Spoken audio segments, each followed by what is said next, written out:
Woo! We are back. We are back. We are back. I'm Cinema C, the host of the Feel Me podcast, and today we have with us a mighty black man, an entrepreneur, a veteran, a black historian, a Pan-African. We'll get more into that later. We have with us Brother Jamal. Brother Jamal, how are you doing today? Peace and an abundance of black-tastic black power. I am doing black-tastic. Thank you not only for what you do, thank you not only for bringing me in today, but for who you are, sister. Thank you. I want to real quick before we even get anywhere. This black-tastic, what is that like? Akin to eclectic? Like, what does that mean? Tell us.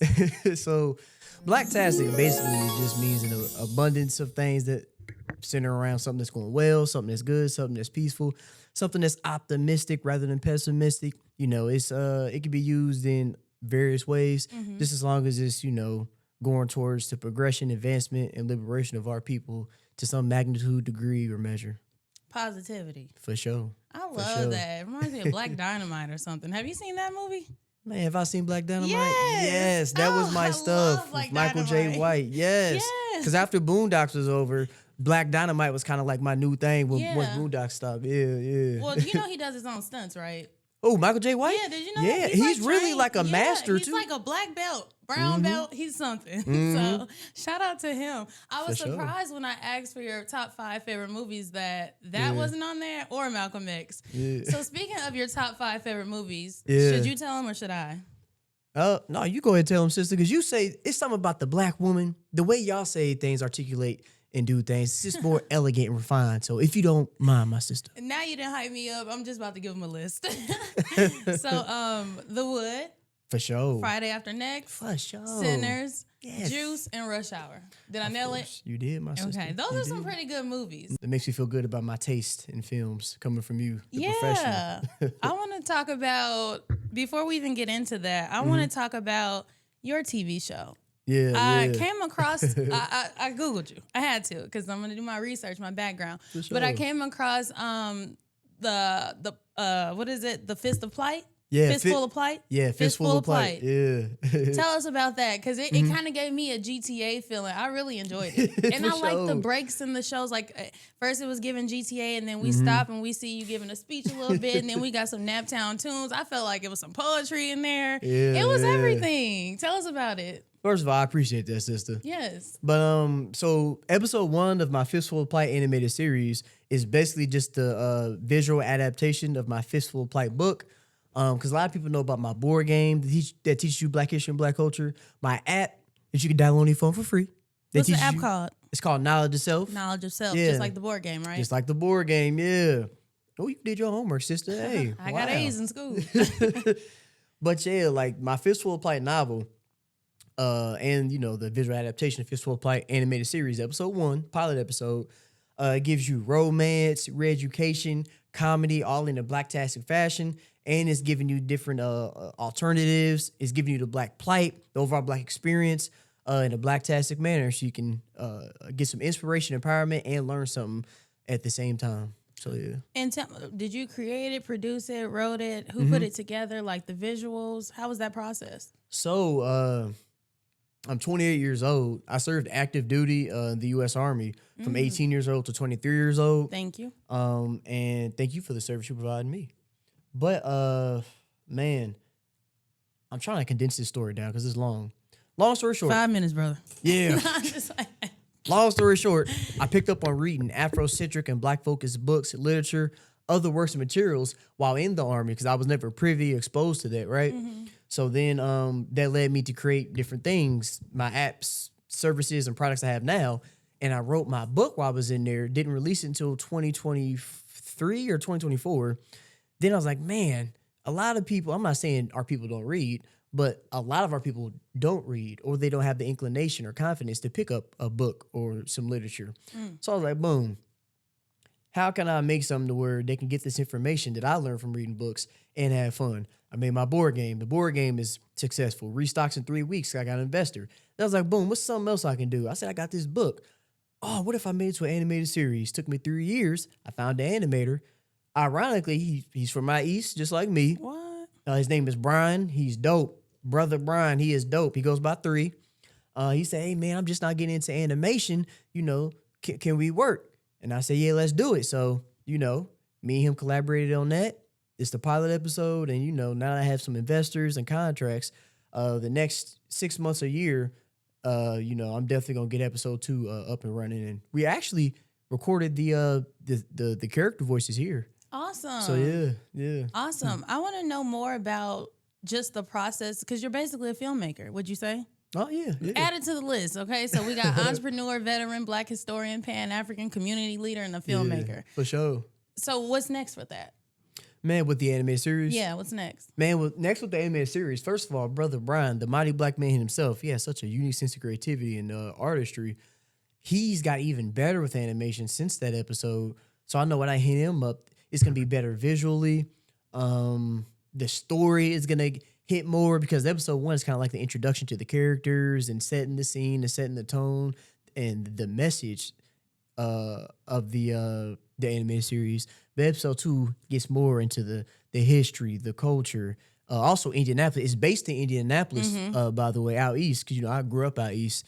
I went to Warren Central. Almost got kicked out. I was a knucklehead. So then I had to go to school called Mount Vernon. Brother?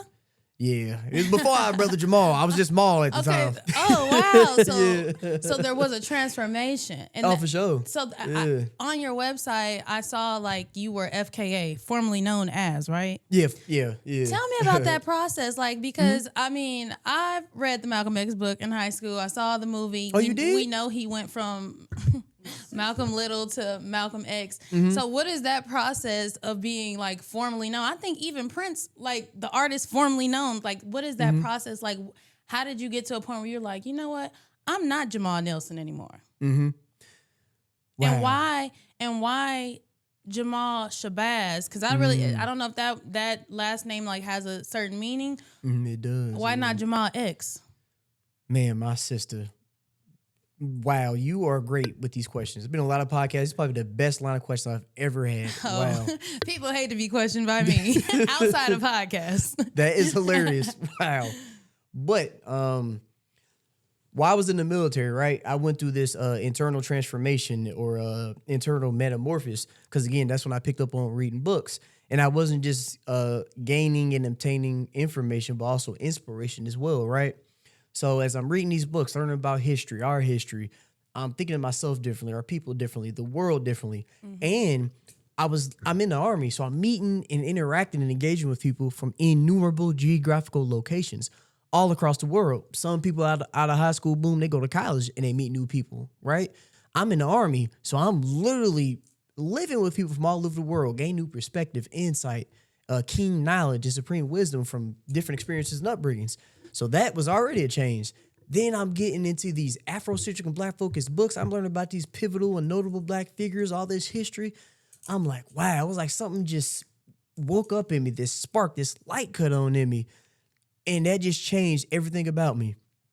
I started learning about the last names of a lot of our people, right? You know, there's a lot of different racial caste systems. The very first racial caste system that we were subjected to is Black people, African Americans, people of African descent, of the African genotype, however you want to put it or classify it. We have last names from the slave masters. So I have 200 books, over 200 books, a plethora of books in my collection, right? I write my name on all my books because my books are my property, right? I own my books. Right. During slavery, the slave master, their last names were Jackson, Jones, Anderson, Smith, Henderson, Adams, so on and so on. European or white last names. Our people, right, were not, by law, they weren't legally people. They were property. So if they're the property of the slave master is going to put their names on the Black Americans or our ancestors, right?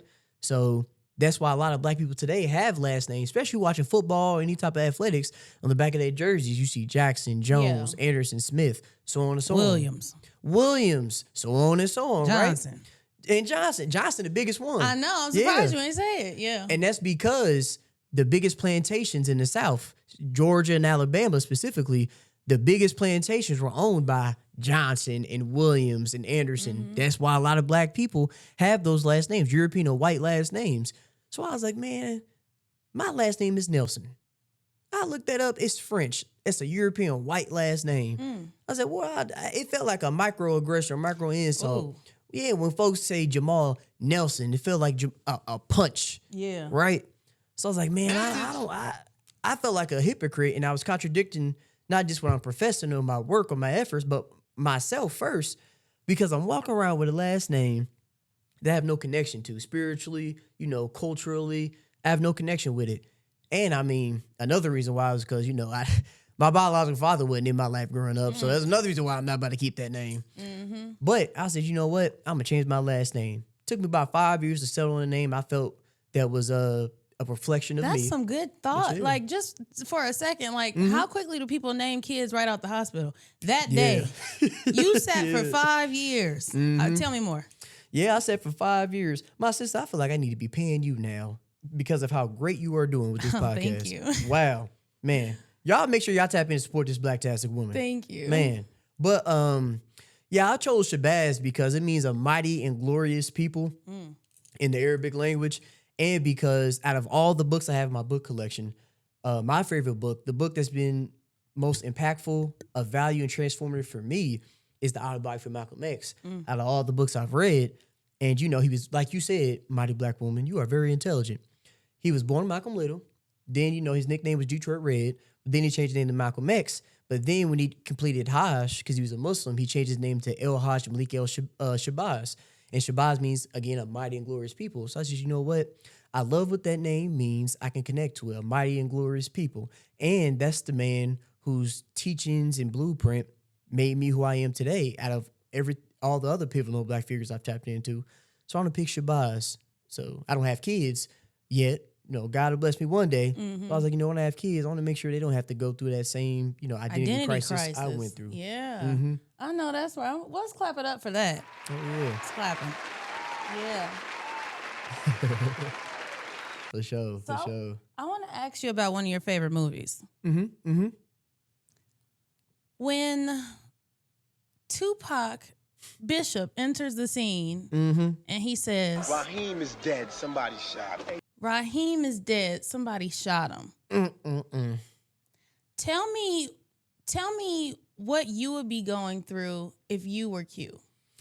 Man, another Blacktastic question from a Blacktastic. Because that's a great movie. And I just want to, I know like a lot of people are like categorizing movies now and they say like Juice is a thriller. They're saying it's a horror film. Kind of is, yeah. Okay, Especially so you agree with end. that. Okay. Okay, so tell me like, what would you be thinking as Bishop's friends? Like, what are you, in that moment when he walks up to you and says that, what are you thinking? What are you feeling? If I was in the place of Q, right? Yes. Man, first of all, that movie almost makes you hate Tupac because he did such a great job. Listen, I always say, even I just recently finished Nemesis on Netflix and I had a lot of gripes. I'm like, but if I have like issue or like emotion with the character, even if I don't like them, I'm going to keep watching because you're doing a great job. So more on that. Yes, he was scary. He was. And that was a loving brother. Man. Son of 2 Black Panthers. But I would be thinking, man, this brother gonna get cut off. Because how was cut off? Because he was saying it so nonchalantly, like it was just nothing. They found him and he's dead. Like, but you the one that killed him. What you mean? To me, it was like he was trying to get in front of the police officer. So listen, you need to see what I'm looking like before you even like, because the natural emotion, he might have wanted to tell the truth. Like, I know you just never know. I feel like Bishop wanted to get in front of it. Like, hey, you see my face? You better not say shit. Like, that's just how he was so scary. I don't know. That brother was, as a child, bro. I was terrified, man. And Juice was a great movie, especially for that time. Because at that time, there weren't a lot of movies like that out. Now in 2026, there's movies like that all out the place, especially encompassing the true scope and reflection of the Black experience of Black plight in America that was abnormal at the time. But now looking back, it's like, come on. Some of that stuff is like, he walking in, you know that meme they got when they walk in the elevator? He just sitting there with the guy, he just looking like this at him. All the mother folks in there just chilling like everything's okay. Today? I totally think that could happen today. People just sitting there like everything is cool. Did they see the gun? yeah, they saw the gun. What you gonna do? We in the Man, they would at least be like, whoa, what's going on? Somebody be like, hey, y'all chill out. At least We're something like in the that. elevator. Where we gonna go, bro? We can't go anywhere. But somebody gonna at least try to be like, you know, conflict resolution. Hey, come on, y'all cool. You know, hey, at least until they get out the elevator. If you see me in the elevator or something, don't say nothing. Wait till I get off, and then you try to calm something down. We all in this elevator. You seen the book? What they say? Bullets don't have eyes. Yeah. Bulls don't got no name on it. Yeah. Yeah. They don't have no eyes either. So for that, I kind of had a gripe with one of your favorite movies. Which one? Ooh, this gonna be interesting. Friday After Next. My sister, where's your black card at? Put it on the table for right now. No. Friday is my favorite movie. But Friday After Next, like I'm like, dang, of all the trilogy you chose that one. Yeah. Why? Man. So I got Friday After Next, which is the third one right here. I would say Friday 3. Yeah, Friday 3. As a kid, I used to say that. I ain't gonna lie. Friday 1, 2, and 3. Yeah. Friday After Next, and then Friday. It ain't like, oh, Friday After Next, Friday. Next Friday, it was just, it was cool to me. Yeah. But I'm kind of with you because it's debatable because they're both so impactful, hilarious. They're hitting on a lot of the stuff that's happening in everyday black life in a comedic manner. But I like Next Friday because, first of all, the Naptown, Indianapolis legend himself, Mike Epps, played a legendary role, Day. I actually met him once at a bookstore. He's trying to be incognito, hide his identity. Who was at a bookstore? Mike Epps. Shout out to him. Yeah, I seen him. Yeah, he was at the bookstore trying to be incognito, but I ain't gonna waste time going over that. But it was just so funny, man. I mean, tastes so good, make you want to slap your mama. It's so many black sayings in there. Top flight security of the world, Craig. Yeah, top flight security of the world, Craig. I even like when they ran down on them old ladies. That was really funny. I like ridiculously funny stuff because in no world ever are you running down on the old ladies, the church lady. You never doing that. They was calling her hoes. It was crazy, but I don't know. Maybe Mike Epps said, y'all selling pussy out here. Y'all ain't sleeping. Like, bro, them is some saints. Come on, brother. It's really, really good. I love it, but I just love Friday so much that I'm like, dang, not the original. Maybe also because I feel like when Friday came out, we were much younger. And maybe it just has like some type of just nostalgia for me that like I just remember that time. You know, things were much simpler when you were young. Yeah, because when you get older, you realize certain things. Like I'm not attacking the mighty black man and mighty black woman in those movies. But when you have to always study the history of a thing to understand what it is today. So when you study the history of Hollywood, then it makes sense on why you see a lot of films that are degrading, defiling, or make negative imagery of black people. Those are perpetuated messages. So, but yeah, when you're younger, you just don't understand a lot of things. Yeah. And we're gonna stay on with the films because this is a film podcast. Oh, for sure. So I have like this kind of segment idea that I've been working on called Deeper Than Film. Yeah. Where I take a film and I talk about the conspiracy theory behind it. So there's a conspiracy theory behind the X-Men franchise. Have you ever heard? Well, was it the Malcolm X and Martin Luther King? Yeah. So that's one of the ones that I always cling to because I'm like, that does make sense. Like they are fighting against a common enemy, but they just have different ways of going about it. Yeah. So do you feel like it is beneficial for the black community for us to have two different leaders with two different paths? Like we see where that ended before. Unfortunately, both gone. Yeah. But do you feel like there is just one path to building our community and getting us where we need to be, or do we get places by splitting up as well? Like if we're looking at X-Men, Professor X, he want everybody to go to school, get a degree. Yeah. Magneto, like, let's get it out the mud. We killing everybody. Let's figure it out. Revolutionary, yeah. Yeah. So like, how do you feel if you think about it in that context? Like, do you feel like there are more than one ways to skin a cat, or are we still running in circles trying to figure out who's right and who's wrong? I understand that saying, but I've never heard that before. There's more ways to skin a cat. Wow. I mean, I don't know who's out here skinning cats. I don't know. That's why I asked. I'm like, you skinning cats, sister? Well, maybe it's just like, not me, but maybe it's probably some white language. For sure. It's more than one way to kill a bear. I don't know. For sure. But I mean, it's unity and not uniformity, right? I was in the military for 5 years, active duty. I operated as a 6-year Juliet medical logistics specialist. In the Army, we all had to dress the same, speak the same, think the same, right? One accordance, there's only one way, one path. That's uniformity. But unity, in contrast to that, is It's like your the human body. You got fingers, you got wrists, elbows, your feet, shoulders, intricate organs internally. They all have different functionalities and doing different jobs and taskings, but they all come together to form the human body, right? So I think when it comes to our people, it's unity and not uniformity, right? And historically, Martin Luther King agreed with Malcolm X towards the last 2 years of his life. When you listen and study his speeches and lectures during the last 2 years of his life, he's echoing the sentiments and the blueprint philosophies and ideals of Malcolm X. Malcolm X, when Martin Luther King was locked up, he had a change of heart. Martin Luther King did too. Malcolm X sent Coretta Scott King a telegram while Martin Luther King was locked up because Martin Luther King was a felon. He was a felon fighting for what's right for black folks. I read his book too. The book he wrote when he was in jail. My sister, you are I can't full remember of the name surprises. of it. Am I? Yeah, you are. Wow.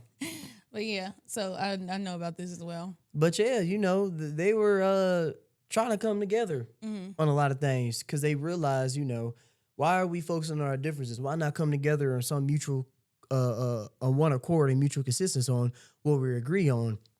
That's why when Malcolm X gave his speech, The Battle of the Bullet, he talked about that. Put your religious differences to the side. Put your preferences to the side, and let's come together.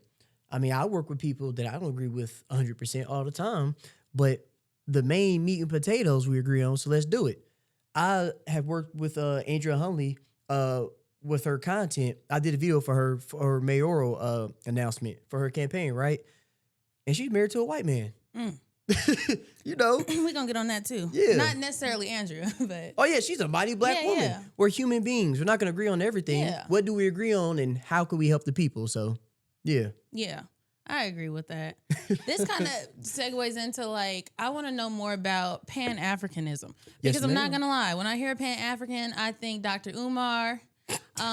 He is a Pan-African, but I do, and I met him once. I got the met picture. Him, I met Yeah. him once. I got his book, and he signed the book for me. Did some other things. Was you there in 2021 at the church? No, I met him in college. Oh, in I met college. him Okay. He came to IU. The Alphas brought him to IU, and they must not have known what he was about. Because when he what? got up there, it was like white people in the crowd and stuff. And when he got up there and started talking about people dating interracially, all this, people were spooked. I don't think they did their research, Alphas. You invited a man like that and didn't do your due this diligence? was I'm dating myself, but this is what, wow, that's 2013, 2014 or something. Oh, that's early, Umar. Yeah, so I don't know what they was thinking. It's Umar Alpha. I don't know why he was there, but he came. I got his book. Yeah. So tell me more about Pan-Africanism. What is that? Is that Marcus Garvey? It is, sister. Okay. Can I dap you up, my sister? Wow. Okay. And dapping up came from black soldiers in the Vietnam War, dignity and pride. I either saw that on your channel or I saw that somewhere. I saw that on your channel probably. For sure, but yeah, Dr. Umar Johnson is a Pan-African. The idea of Pan-Africanism, I have this shirt with Huey P. Newton, the co-founder of the Black Panther Party, and there's also a Pan-African flag on there because he also implemented elements of Pan-Africanism and facets and components of it. Pan-Africanism was coined by Marcus Garvey. He had this organization called the UNIA, the Universal Negro Improvement Association. And this flag on my shirt and this on my bag, and I don't know if you saw my truck outside, but I have the Pan-African flag on my truck. Oh. Sometimes I put the Black Heritage flag on there. I use both of them interchangeably, but Pan-Africanism is the idea of all people of African descent, right, of the African genotype. We were dispersed and disrupted due to the transatlantic slave trade, the first racial caste system, all over the place, right? But we all have the same ancestry. We all descend from the same, group of people. Because a lot of people confuse race, nationality, ethnicity, and culture. But of course, we're going to have our different cultures. Even in America, there's an intercultural differences. North and South. In the Midwest, we got a little country, a little twine in how we talk. But down South, they have more of a country jargon and language, right? So there's differences in culture there, food, dialect, just within America. If you look at continental Africans, the 54 countries within of Africa, it's not a monolith. They speak different languages, different cultures, right? But we're still all African. The African presence is unique and different depending on where you're at. So Pan-Africanism It's talking about all people of African descent come together, our commonalities. What do we have? Our parallels, right? We can come together and be self-sufficient, self-reliant, and have self-preservation as a people. The red symbolizes the blood that unites all people of African descent, no matter or regardless of your geographical location in which you reside. The black is for the ancestors who paid the ultimate sacrifice for us to be who we are today. And the green is for the natural minerals, resources, and wealth of the motherlands of Africa. So that's what Pan-Africanism is. So I want to ask you something that may be a little bit jarring, but I'm going to ask you anyway. Sister said jarring. So, staying in like this Pan-Africanism tone, I kind of like went down this rabbit hole recently about this following the story of Eligio Bishop, aka Nature Boy. Oh, okay. I saw content about that brother. So man. you weren't. So in the time in Nature Boy's rise. His rise, you weren't aware of him because apparently, like, there's a whole side of the internet. Some guy named Sinetta, I think he passed. Rest in peace. Dr. Umar, this guy named Pharaoh, like all these different. It's like a whole Pharaoh, different world of people. So, like, are you a part of that, or is that something else? I'm not a part of that at all. Like, I'm not a part of an organization or anything. Are they? So they're not all part of an organization. It's just that they are big on improving and progressing our people. Like, they're historians just like me, right? But there are so many different ways you can go about it. There's so many different organizations and teams and groups and camps you can go into. But at the end of the day, it's still like, liberating our people, getting our people intact. Same mission. So is it like Streamer University, but for Pan-Africanism? Kinda. Okay. It's like in the church, right? Yeah. You got Baptist, Pentecostal, but it's all Christianity, right? Gotcha. At the end of the day. It's kind of that same concept, if that makes sense, Mighty Black Woman. Okay. But Nature Boy, when he first came out, that's when I started getting into this. Like 2017, 2018, I picked up on reading books for the first time in the military, right? That's when I first heard of Nature Boy, and he was talking his stuff. Did you agree with the knowledge? I did to some extent. Well, 2019 Hey, hit. he got me too. He told me to take my shoes off and go outside. I feel grounded, and I do. Right. I'm connected to the source. When the brother was on that. When Brother Pharaoh was on that. When Brother Plight was on that, I was with him. You deep. Brother Plight was messing with them little girls. Oh, no. That's why he's gone. Okay, get him out of here. Nature Boy, he was on a good route. Then he got to taking advantage of women, taking advantage of their finances, lying up physically and emotionally abusing. Then it's like, pimp. Whoa, he became a pimp. The knowledge. He tried to pimp the knowledge. And once he introduced sex into like, and it turned into a cult. Once it became about sex and who have who, that's when I was like, we ain't talking about no knowledge. Correct. That's when it's like, I don't agree with that, brother. Yeah. I don't take parts in none of that. I don't mean to get too personal, but I was raised by black women. That's when you hear my lecture speeches, my youth programs, all that. I'm not bringing up just the black man because there's a lot of misogynistic teachings from some of our ancestors, pivotal black figures, even in today, right? Or perpetuating that. Because we wouldn't be here without black women are the most essential component to black civilization. Every mass black movement organization, black women are the focal point, the backbone, the catalyst of it. So how can you not just go against the black woman who is the backbone of it, but how can you go against the black woman when the black woman brought you into this world? Black woman brought you into this world. That's ultimately going against yourself. If you gave for Tupac black got a line, something like that. Yeah, he said, and since we all came from a woman, got a name from a... Yeah. Yep. Your head up. That's my favorite song by him. Really? My dad loves Tupac. Tupac is dope. His mom and godmom were both in the Black Panther Party. Yeah. Assata Shakur. Yep. Assata was his godmom. Yeah, that's who passed recently. Last year in September, I believe. Yeah, I've been meaning to get that book. Yeah. Sister, that I've book. been meaning to get that book. When she passed, I had looked for it, and it, of course, was flying off the shelf. Yeah, so now it's been some time I haven't thought about it, but I need to tap I back read in. it 2 months before COVID hit, so it was like 2019, 2020. That's top 10 favorite books all time for me. It's that good. You will love this, sister. I'm gonna give it a go. For sure. Oh, yeah. So Juneteenth is this week, right? For sure. You Friday. got anything going on? Man, for Juneteenth, we got the Juneteenth juke joint. It's gonna be me giving the word, a speech. It's also gonna be a party, and a film. So we're gonna Oh, film wait. the experience. Okay. Yeah, it's gonna be dope. Wait a minute. Yeah. It's gonna be sinners in there? Yeah. I mean, it's gonna be wait. sinners. Not is The it gonna movie. be sinners? The Yeah, movie. yeah. Yeah. Nah, it probably will be some of the other sinners in there too, but Let's show. It's gonna be in Fountain Cool. Square, so you know it's gonna go up. okay, cool. Yeah. Fountain Square this Yep. Friday. Yep, the Juneteenth 10 juke o'clock. joint. You can get some education, a party, and it's gonna be filmed so we can capture the experience. So 10 years from now, 20 years from now, yeah, it was back in 26. Yeah. We had the juke joint in Fountain Square. You don't know Lord. nothing about that. So Yeah. come camera ready. Oh yeah, God, come. I'm gonna give me a fresh cut. Have my $5 smile together. I hope you can be there, sis. I know you're a busy woman, but I hope you can be I there hope too. I can too. We'll see For what that sure. door talking about. Definitely. It's only 5. Little 5. At the door is 10, Oh, I but got 5 5 on online. it. I got 5 Yeah, on and it. that's why we do that. 'Cause it's tough out here. We're in an is. economic catastrophe, so we ain't gonna They break nobody's attacking pockets. us. Yep. Yeah. Oh, speaking of the scene, like thinking of a juke joint, it always reminds me of that famous Marvin Gaye album, or even Yes. Sugar Shack. It was the Sugar Shack painting. yeah, or even the Color Purple when they was up in there dancing at the one scene. But I want Cutting to the talk about rug. Sinners, because Sinners, Yes. it's like it came out yesterday. Mhm. Like I think they're showing it this week at Newfields for for Juneteenth, because you know we only get a couple movies out of them. They do movies in the summertime at Newfields. They put up a huge screen and you can watch the movies outside. So it's nice. I want to do something like that myself. So they're showing Sinners, Black Panthers, and Dreamgirls. Interesting. That is the only musical I like. Well, High School Musical and Dreamgirls. I hate musicals, but I love Dreamgirls. really Yeah. because Dreamgirls is the shit. Yes. So Yes. Sinners. Mhm. What's one thing about that movie that you feel like people might have missed, or that people don't speak on enough? So I love that movie because actually, when I did a recap of that movie, it wasn't my first video to go viral because I have so many videos that go viral. He sure does. But the likes, shares, and comments, that doesn't matter. That stuff don't matter. It's about how you can positively impact some people and help their immediate situations, right? Prove the overall quality of life. That's what matters. But that was probably one of the first 5 videos I had that went viral because I did a review of the movie Sinners. I love Sinners because of its historical elements and historical ties to the present.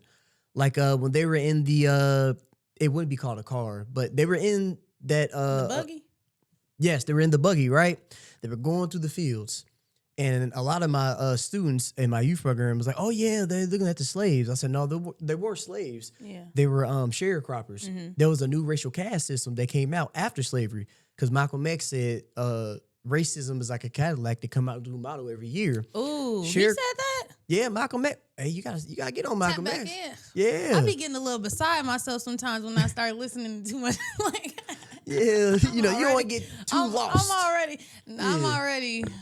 We'll continue on. Yeah, I got you. I'm gonna put you on, sister. I got you, Yeah. okay? Yeah, but those are sharecroppers. It was because the 13th Amendment says slavery is abolished and outlawed unless the punishment of a crime. So I used to get black folks with vagrancy laws and just little tedious stuff just to get them back into servitude if they're prisoners. Now you can do convict leasing and make them work for you for free, just Treat like him in like slavery. a slave, yeah. Yeah, and that was the predecessor of Jim Crow and segregation laws. But man, Sinners was just so great historically. They talked about sharecropping.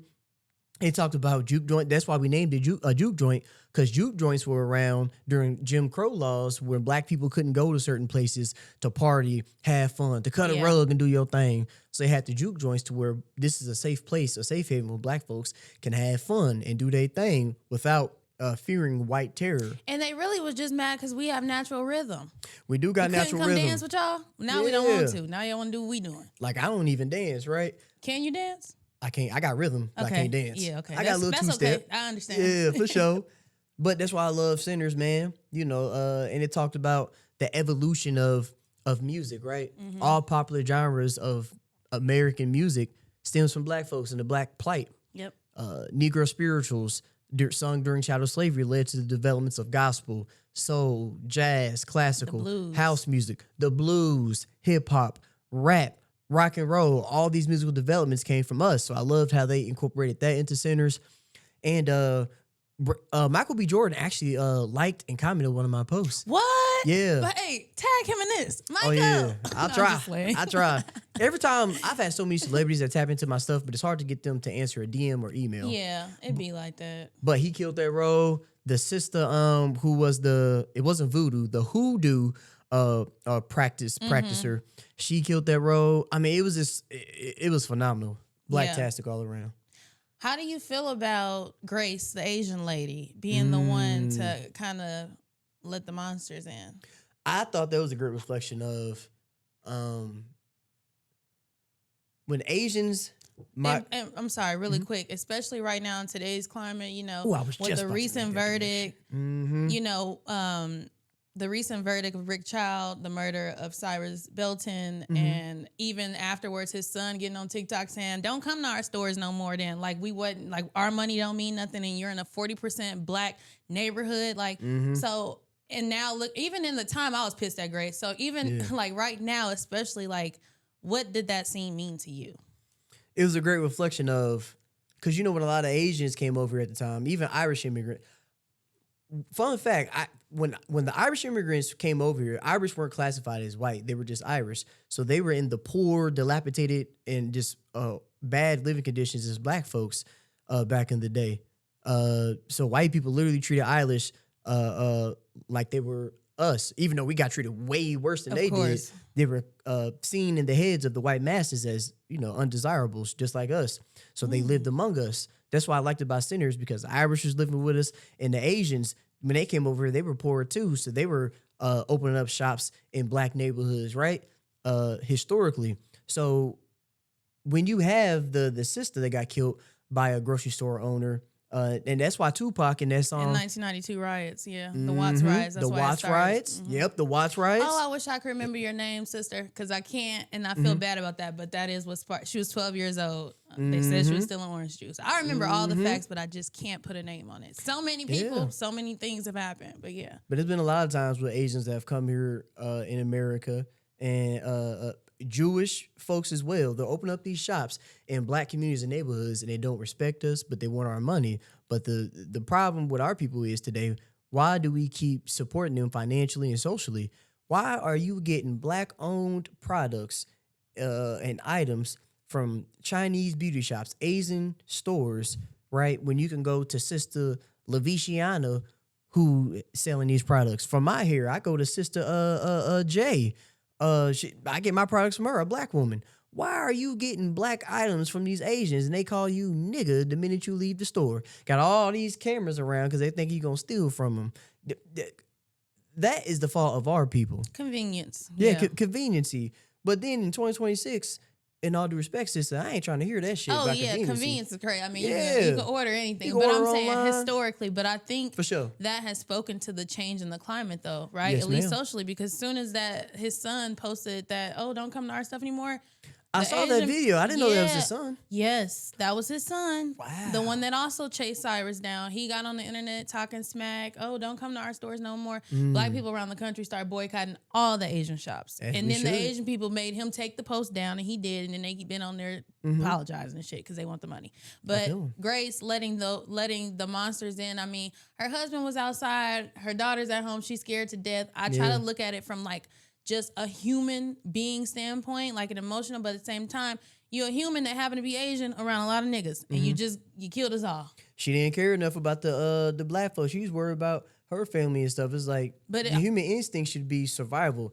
Let's get everybody out first, then we'll worry about that later. But she disregarded the concerns and interests of the black folks. She was only thinking about the Asians, which is the phenomena of today.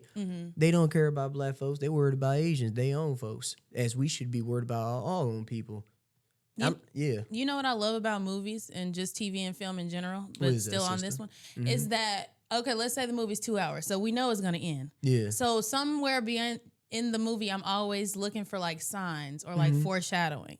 And with Grace's character, even before the juke joint, all this stuff, when they went to her, when the twins went to her in the very beginning and were placing the order to have the party, she kind of was skeptical, like, are they going to pay up front? Remember, her husband was closer with the twins than she was. She worked on the other side, in the other shop where the white people visited. He worked amongst the black people. So even in the very beginning, when she was like, I'm not taking no food over there just yet until they pay, like, even her energy about the community was already off. She would have never been in that house.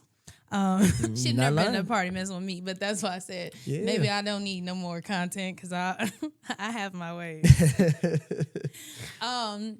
But more on unity. Had you seen that skit that Drewski did where he was kind of making fun of British actors, Yes. British black actors? That. How do you that feel is about accurate. that? Because do you is- feel like they know our lens? They like, how do you feel about that? For sure. Okay. I mean, I'm not trying to go full on Brother Jamal, but you remember when I said you have to always study the history of a thing to understand what it is today, right? Yeah. You don't know what that was. Boy, I about to pull out that Malcolm X. I ain't know what that was. Man.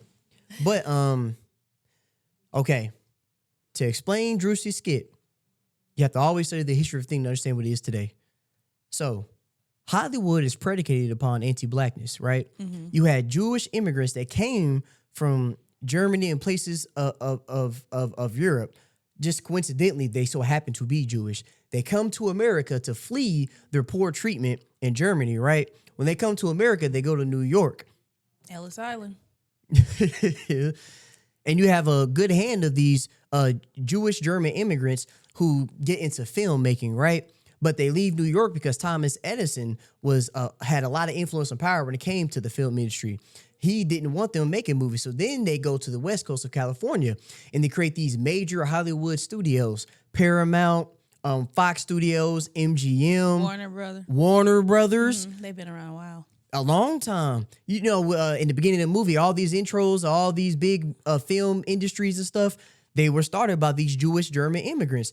And how did they create their very first films?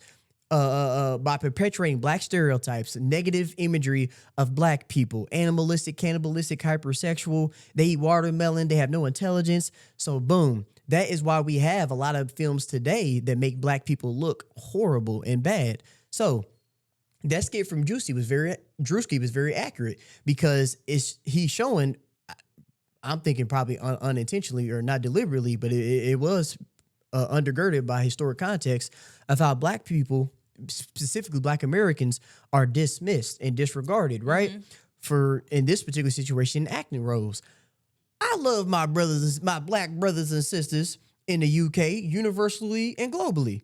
Why are you getting a brother that don't know the black experience? Why are you teaching him the black experience for this role when you can go down the street and get brother Daquan, brother Demetrion to really do the role? Because they do You not. and these names, Daquan, Latriciana, Demetrion. Who Yeah. are these? These I gotta ain't be gonna- some Warren High School graduates because I never. I'm just saying, I'm not gonna call my brother John. I ain't gonna call him brother Jordan. Them white names. I'm gonna give him Jordan, a a white black-tastic name. You might be Yeah. right. Jordan is, it can go either gender, My brother either name. race.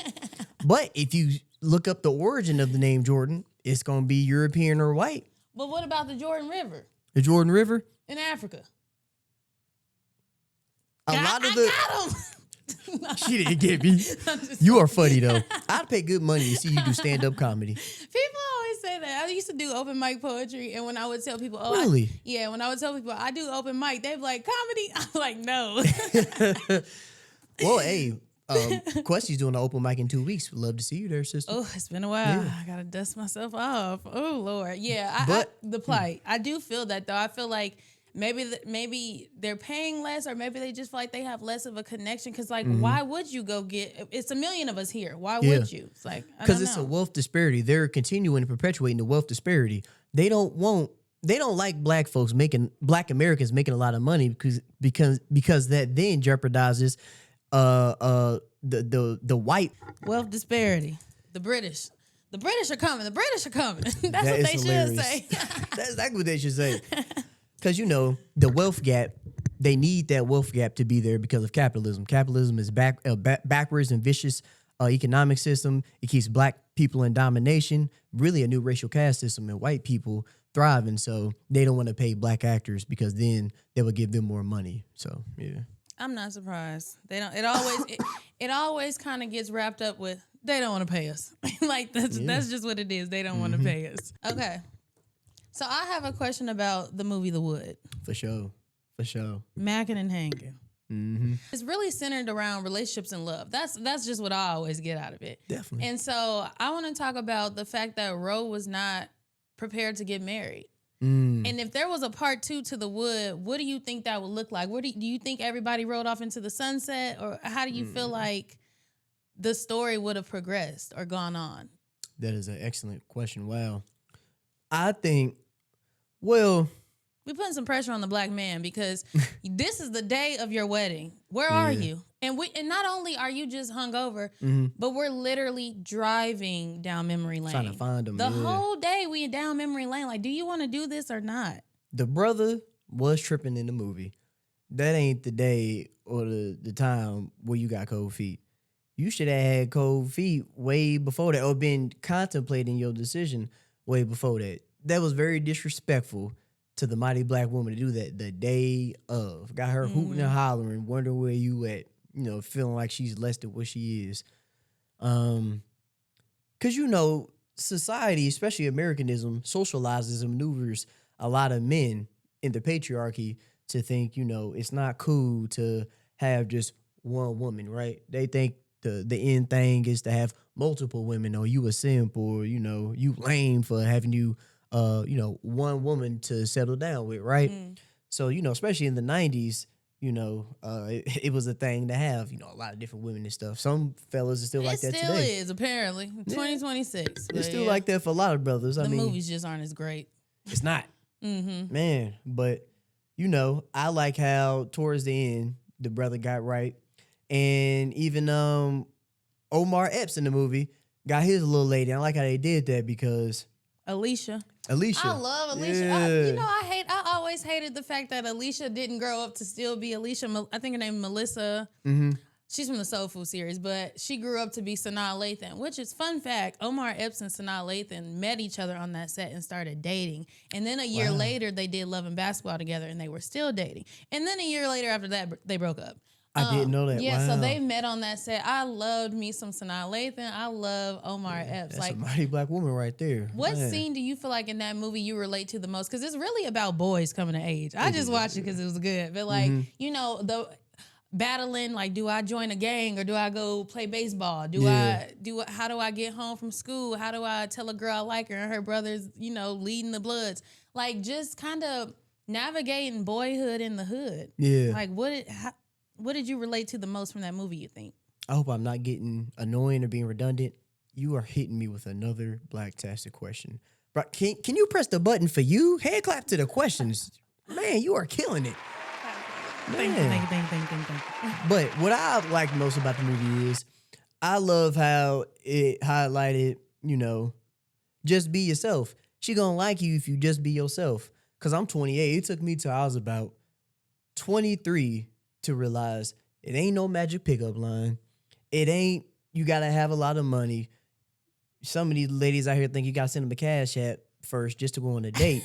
I've been seeing you say stuff like this. It's funny. Like, that's just crazy. Like, why am I paying for your nails Before just to go on a date? It's crazy. Yeah. On the date, talk to me later. I'm not paying for your nails just to go on a date. You want me to pay your rent and we've been on 2 dates? What? Do people really ask for that?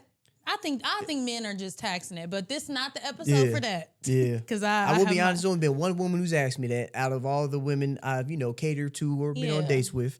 But if she really like you, you not gonna do all that. She's gonna want you for you, want to get to know you for you, whether you broke financially. You may not be broken spirit, broken community, or broken creativity, but if you broke financially, she might work with you. Like, I'm not balling. I'm not living no extravagant lifestyle. But I remember before I got the opportunities I have now, before my business started thriving and I had, Talk to him. Yeah, before I had the financial. Before I got on. Yeah, but basically before I got on, right? Yeah. I had, a lot of women who didn't want to talk to me. They respected me for what I did and stuff like that. But I understand they ain't want a brother who ain't have it like that.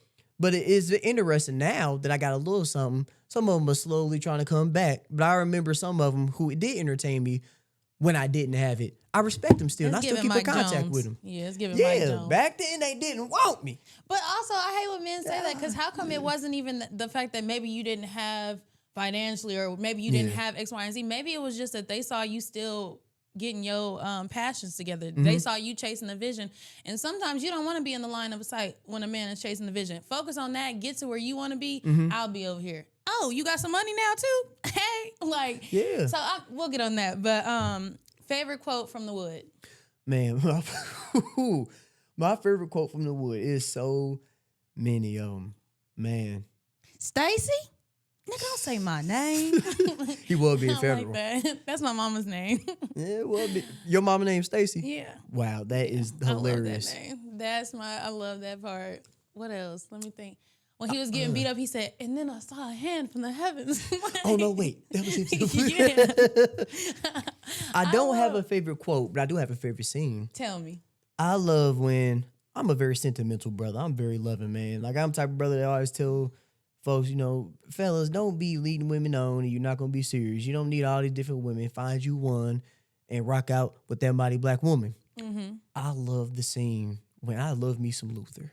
Oh, I love Luther Vandross. Oh, no, not Luther. Yeah. I love that song. I love the scene, you know, he finally got that dance with her, man. Yeah. And he had been, you know, trying his best, listen to the knuckleheads. No, do this, no, do that, do that. It's like, man, he just finally being himself. And he got that little dance, man. And that made me happy, too. And, you know, on the same token, at the end when they was like, how many numbers did you get? You know, they all had a competition. And he was like, he only got "Just one." So this has been one of my favorite interviews, my very first interview with the You Feel Me podcast. We are welcoming and thanking Brother Jamal for coming on today. Thank you so much. Did you have a blast? I did have a blacktastic experience. Thank you, sister. Oh, we love that. We love that. Anything you want to tell the people before we close out? Hey, y'all can hit me up on Instagram, Mal317, TikTok, Brother Jamal, or if you just Google me, Brother Jamal Shabazz, my TikTok, website, Instagram, everything will pop up. You know, I got my youth programs, my app, board game, lecture speeches, viral content, animated series, all the above. Just Google Brother Jamal Shabazz. I'll pop up in a blacktastic fashion. See you next week. I'm now watching my TV. Woo. This is going to be a lot to work. Yeah. Cool. That was amazing. Yeah, definitely.